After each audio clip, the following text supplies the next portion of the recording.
This is Janice Lopez from the International Organization for Migration, and welcome to the pilot episode of the Migration Health Research Podcast. The podcast aims to complement the Migration Health Research Bulletin, a quarterly newsletter containing the latest research studies in the field of migration health within IOM programs globally. Let's go through the content of the current edition of the Migration Health Research Bulletin, issue number 14. We profile articles featured in the landmark UCL Lancet Commission report on migration and health, aim to debunk myths about migrants and articulate evidence-based approaches to inform policy and programs. Also, we feature a number of research papers centering on tuberculosis and human mobility. We also present a study that summarizes the work done to address the legal obstacles that migrants face in accessing health services in the Greater Mekong Sub-region countries and its impact on malaria elimination, as well as a study looking at whether the risk of suicidal behavior is increased in left-behind family members of migrants.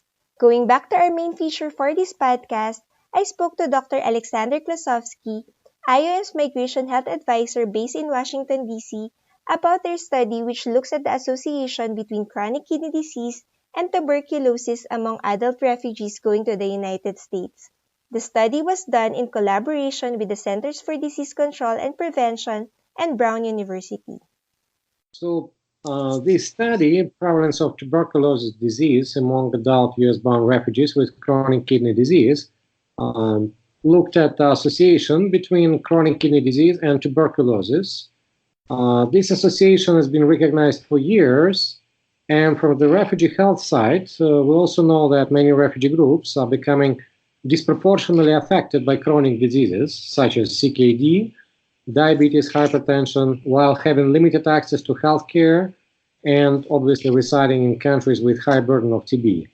As we know, that results in the double burden of infectious and chronic non-communicable diseases in the refugee populations. And therefore, the purpose of our study was to further examine the association of CKD and TB disease in the subgroup of U.S.-bound refugees. Can you walk us through the methodology employed for this study? Definitely. This was a cross-sectional analysis with TB disease as the main outcome of interest and CKD as the primary factor associated with TB disease. We worked together with the Centers for Disease Control and Prevention, the CDC, analyzing refugee data in the electronic disease notification system. These data came from the U.S. refugee health assessments conducted between 2009 and 2017, covering about 450,000 U.S.-bound refugees. And we queried the EDN system to extract information about these refugees on sex, age, or presence of CKD, diabetes, hypertension, and several other variables using a combination of medical history, exam findings, keyword search, as well as manual review of some records. After that, we ran a Poisson regression using Stata13 to assess the prevalence of TB among refugees with and without CKD, controlling for such variables as sex, age, diabetes, use of tobacco, BMI, body mass index, prior residence in camp or non-camp settings, as well as refugees' country and region of birth. What does the study reveal about the association between CKD and tuberculosis among adult refugees going to the United States? So out of about, as I said, 450,000 refugees examined between 2009 and 2017, 1,117 or 0.3% have had chronic kidney disease, CKD. In this group, 21 refugee, or 1.9%, had TB disease. I think 20 of them were pulmonary. And the disease was defined as clinical laboratory diagnosed, again, pulmonary or extrapulmonary TB disease that was identified during the overseas examination in our overseas operations or by non-panel physicians, or after the arrival at the time of the U.S. domestic health assessment.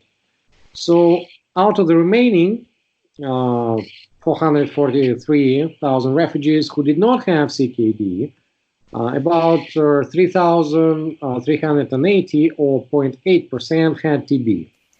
So comparing these groups in our adjusted analysis, TB was significantly or twofold higher among those with the CKD.